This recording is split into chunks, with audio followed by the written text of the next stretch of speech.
las corrientes marinas yo las puedo predecir de un mes a otro casi con completa exactitud.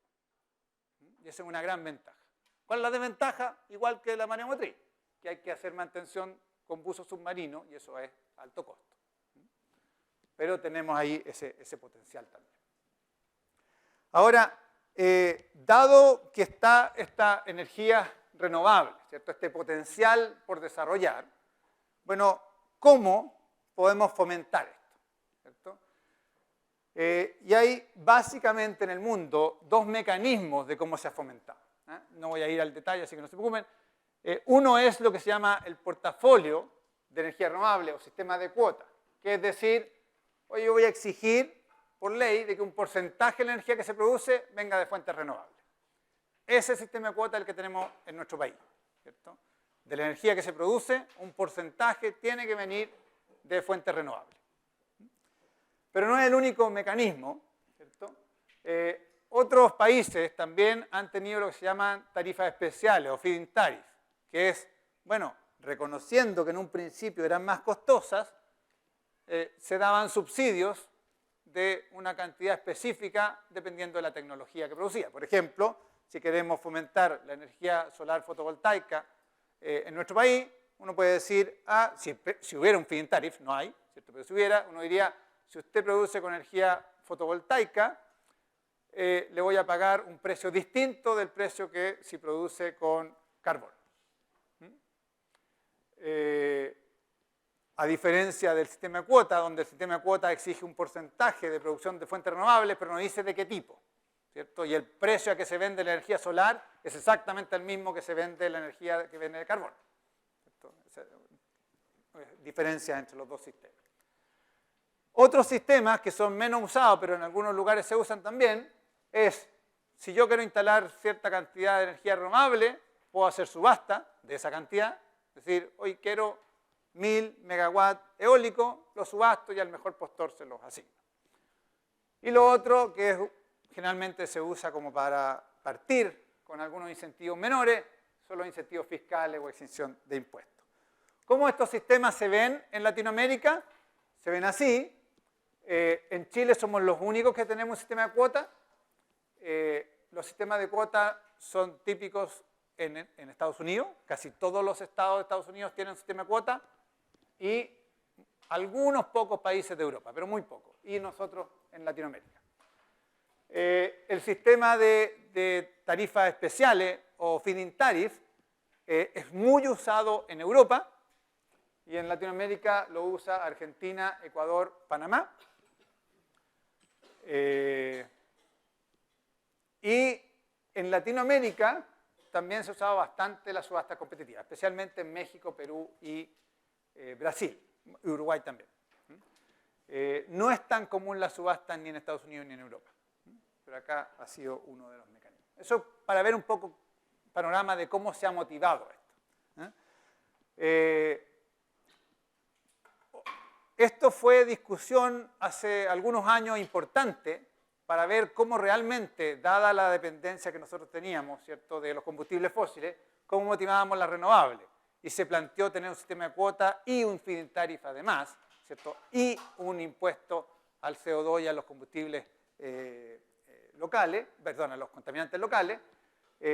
Finalmente no se implementó un sistema de feed-in tariff dada la baja significativa de precio que tuvieron la energía solar. Entonces en Chile tenemos un sistema de cuota que se basa en dos leyes. La ley 20.257 básicamente dice el 5% de la energía tiene que venir de fuentes renovables al año 2010 y esto va aumentando hasta alcanzar 10% en 2024. No dice qué pasa después, porque uno asume que si ya alcancé un 10% de energía renovable en la matriz del 2024, no voy a destruir esas renovables, digamos, para tener carbonera, ¿cierto? Entonces uno supone que pues, al menos se mantiene ese porcentaje. Pero no hay obligación. Hay un montón de detalles en esta ley, que no voy a entrar en esos detalles. Está algo en las transparencias, así que les va a quedar esto acá. Pero se estimó 10% era una meta demasiado poco ambiciosa, ¿cierto?, de energías renovables no convencionales. Recuerden, estas son energías renovables sin considerar las grandes centrales hidroeléctricas. Por lo tanto, se cambió, se hizo una modificación de la ley que se llama Ley 2025 o Ley 20.698, donde se dice, en vez de un 10%, alcancemos un 20%. Y ese 20% se pide el año 2025, y hay todo un texto que dice cómo va a ir variando esto, pero a mí me gusta explicar las dos leyes con este gráfico, creo que es más simple. La primera ley, que es del 31 de agosto del 2007, es las barritas azul. Entonces esa es la exigencia. Como ustedes ven, parte en un 5% el 2010 y crece hasta un 10% el 2024. Y la ley 2025 es la barrita roja, que son las exigencias, ¿cierto?, que se dictó o entró en vigencia el 1 de julio del 2013, ¿cierto? Entonces, estas son las exigencias. El 2013 parte con una exigencia del 5% y va aumentando hasta 20% el 2025. Ahora, estas leyes no son retroactivas, como normalmente se hace en Chile, ¿cierto? O sea, en Chile normalmente las leyes no son retroactivas.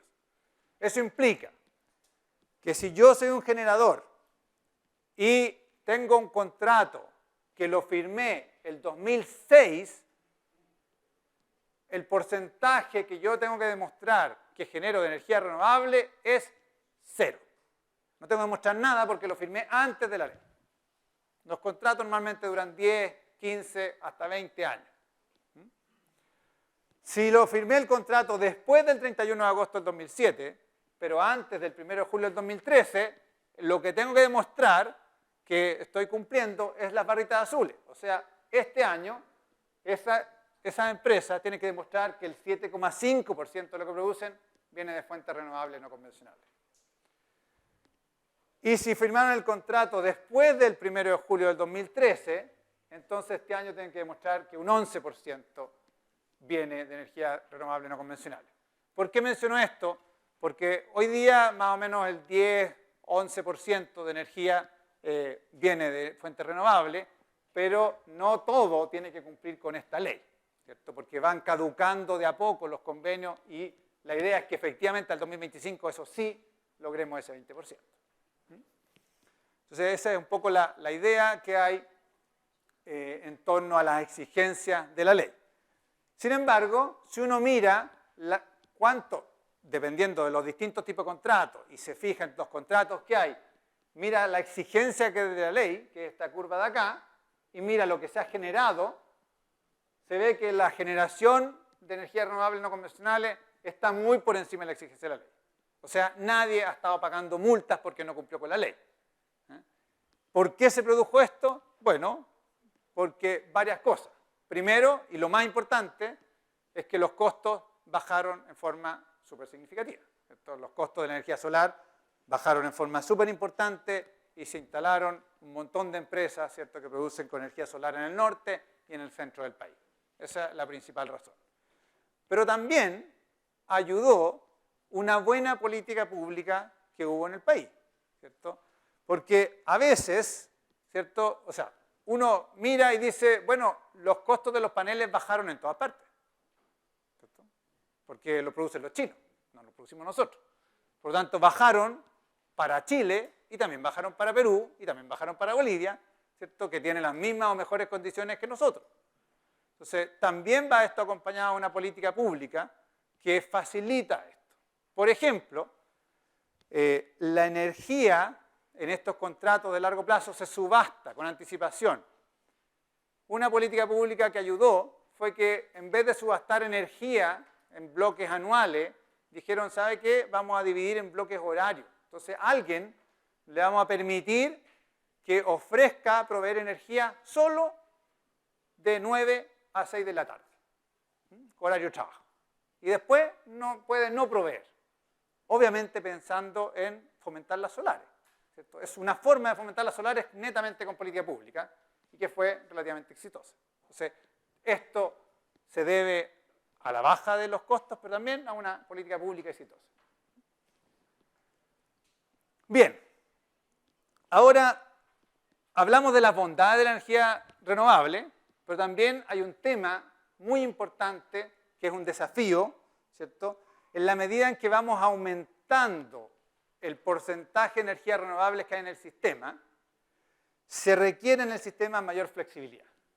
Y eso es el gran tema que se discute hoy día. Hoy día, de hecho, se está planteando hacer una ley de flexibilidad en el sistema eléctrico.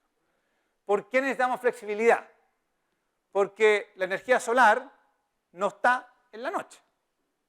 Y porque la energía eólica es bien errática. Estos son datos en un nodo del Sistema Interconectado Central de Chile en el mes de septiembre, y cada línea es el viento que hubo en ese nodo en ese día. Entonces, este es un día, este es otro día, etc. Y la negra es el promedio. Entonces, si ustedes toman el viento promedio mensual para hacer sus cálculos de rentabilidad, la verdad es que no les dice mucho. Y esto tan errático, ¿cierto? O el gráfico de espagueti que se llama, ¿cierto?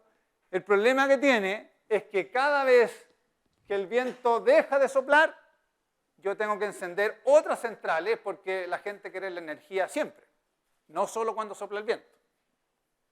Y eso necesita flexibilidad. ¿En qué sentido? No todas las centrales pueden prenderse y apagarse a cada rato. De hecho, las carboneras no se puede hacer. Cuando yo quiero encender una carbonera, en estar en máxima producción se demora 3 horas. Entonces, cuando yo necesito reemplazar esta energía eólica por una carbonera, no puedo. ¿Quiénes pueden proveer esta flexibilidad?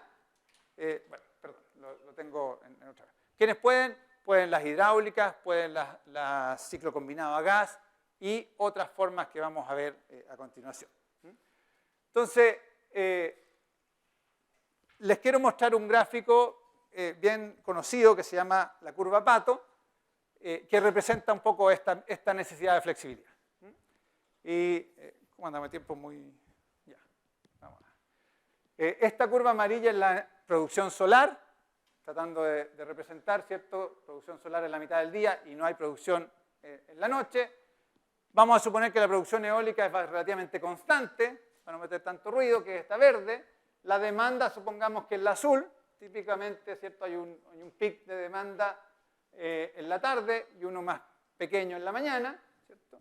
Y la curva roja lo que representa aquí es la demanda neta, es decir, la demanda cuando yo le resto lo que yo produzco con energía solar y eólica, que es lo que necesito del resto del sistema. Y uno ve esta forma acá, que tiene lo que se llaman rampas, es decir, cuando sale el sol, ya no necesito tanta energía de combustibles fósiles, entonces tengo una rampa de bajada importante, y después cuando se va el sol, tengo una necesidad de rampa de subida importante, porque ahí sí necesito la energía de los combustibles fósiles, ¿cierto? O de otra fuente. Entonces, si ustedes se fijan, esta curva de acá tiene la forma de un pato y por eso que se llama la curva pato. Esta curva acá. Y la curva pato tiene la característica que mientras más energía solar tenemos, más bajo queda la guata del pato. Mientras más energía solar, más bajo tenemos acá. ¿Y qué significa más bajo? Que estas rampas son más importantes. Y la rampa es lo que yo explicaba antes de la flexibilidad. Necesitamos sistemas, ¿cierto? O centrales que yo las pueda encender y estén operando en 1 hora. Y eso, por ejemplo, las carboneras no lo pueden hacer. Las nucleares menos, pero no tenemos nuclear acá en nuestro país, por suerte. Así que no todas las fuentes pueden proveer flexibilidad. ¿Quiénes pueden proveer flexibilidad? Hoy día, las únicas que están proveyendo flexibilidad son las térmicas y en menor medida las hidráulicas. Las térmicas a gas ciclo combinado, ¿cierto? No cualquier térmica. Las carboneras también son térmicas, pero las centrales térmicas a ciclo combinado son las que generalmente están proveyendo esta flexibilidad al sistema. Lo pueden dar también las centrales hidráulicas, ¿cierto? Pero esto presenta un dilema porque uno dice, bueno, si necesitamos realmente esta flexibilidad, cada vez que tengamos más energía renovable vamos a necesitar más centrales a gas o más hidráulicas, ¿cierto? Bueno, eso es cierto con la tecnología actual, pero hay otras formas de proveer esa flexibilidad. hoy día muy costosas, pero que están bajando sus costos. Una de ellas es el almacenamiento, ¿cierto? Las baterías o las centrales de bombeo. Las baterías es una forma de dar esa flexibilidad. Si yo tengo exceso de energía durante el día, la puedo almacenar en batería y después en la noche, cuando necesito, la abastezco de esa batería. O si sopla el viento, acumulo energía en la batería y cuando la necesito, la doy. ¿Cuál es el problema hoy en día? Estas baterías son muy costosas, pero si uno ve la evolución de los costos de las baterías, es prácticamente idéntica a la evolución que tuvo la energía solar fotovoltaica si nos corremos 10 años para atrás. Por lo tanto, si uno hace una especulación un poco agresiva y dice, supongamos que las baterías van a tener un comportamiento de costo similar a los paneles fotovoltaicos, entonces en el 2023 vamos a tener un sistema de almacenamiento que va a ser más económico que las centrales de ciclo combinado y las hidráulicas. Entonces, hay una esperanza. ¿Qué otra forma podemos proveer esa flexibilidad? Con eficiencia energética y con gestión de la demanda. O sea, en vez de atacar a la oferta, vamos y atacamos al consumo o a la demanda. Y en ese justo es el punto con que nosotros nos conectamos a la otra parte, que yo le decía, en vez de afectar el factor de emisión, podemos también reducir las emisiones afectando el consumo, ¿cierto? Entonces, con el consumo podemos proveer más flexibilidad si gestionamos la demanda, pero además podemos evitar emisiones, ¿cierto? Que un poco. Y en esto, muy breve, ¿cierto? Porque nos queda poco tiempo, muy breve, 2 o 3 conceptos clave. Uno es el concepto de eficiencia energética.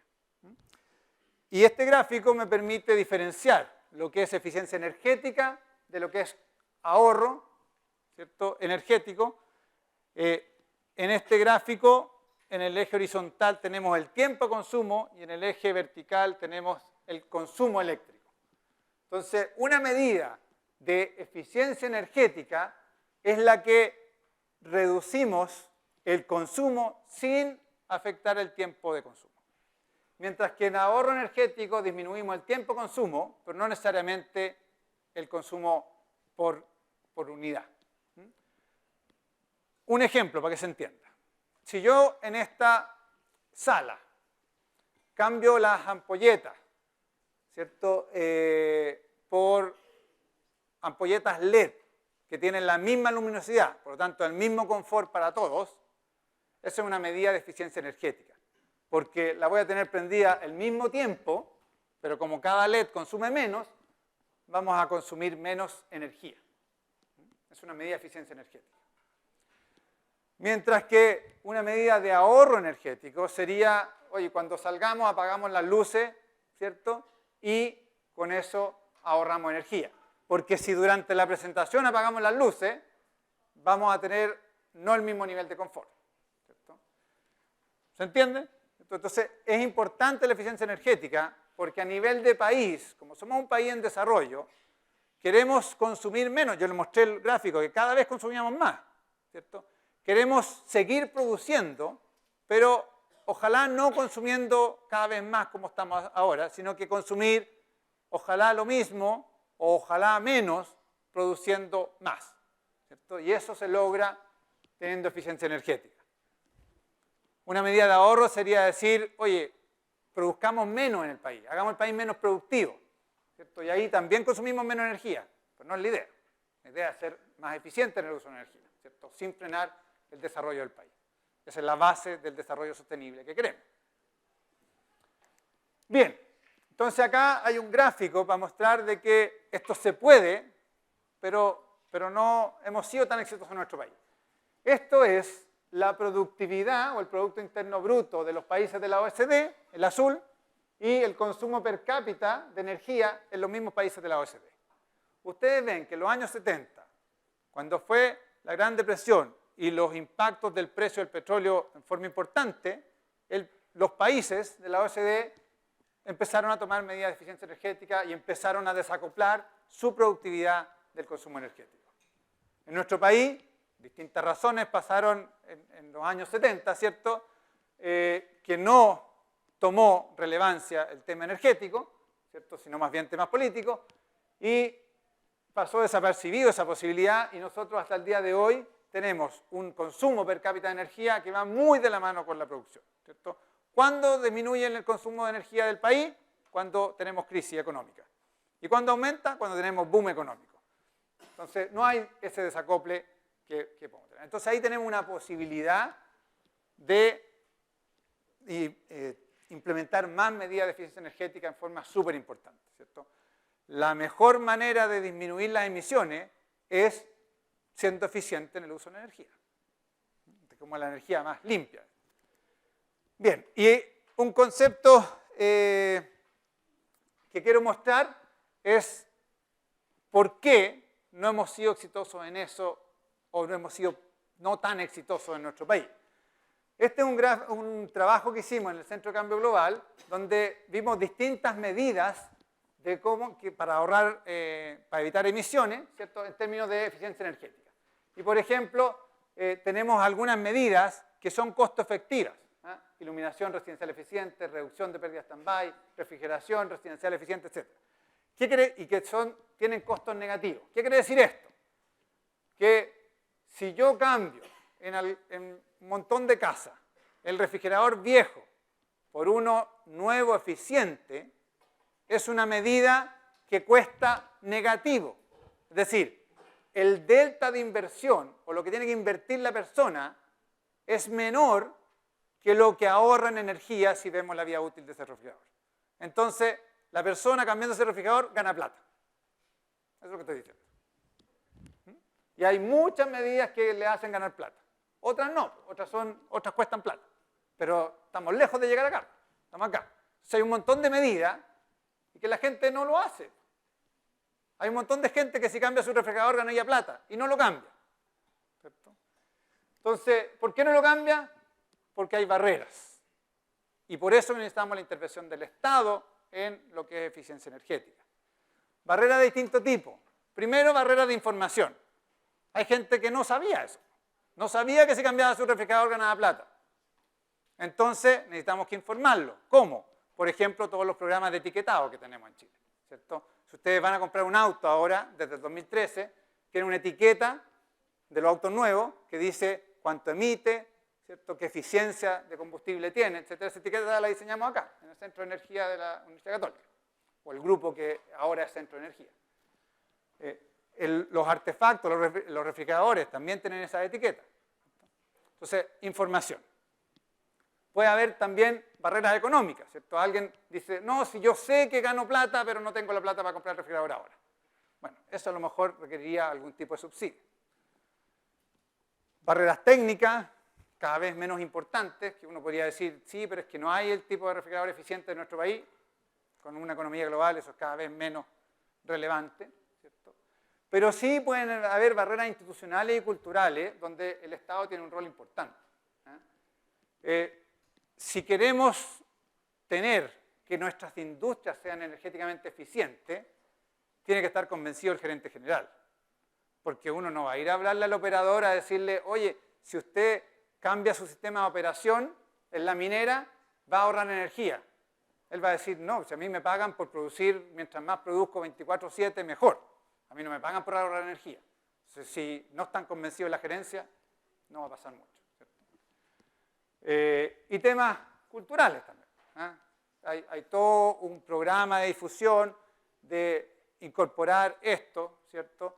Es en energía, también en agua, etcétera, ¿cierto?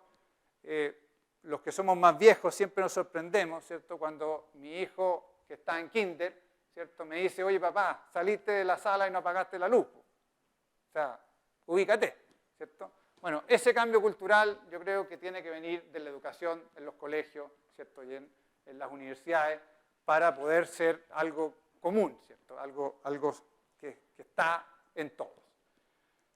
Bien, eso era un poco lo que quería hablar, dos temas puntuales de cómo reducir emisiones, ¿cierto?, a través del consumo y a través de los factores de emisión, y yo creo que ya me pasé en el tiempo, así que doy el tiempo para preguntas.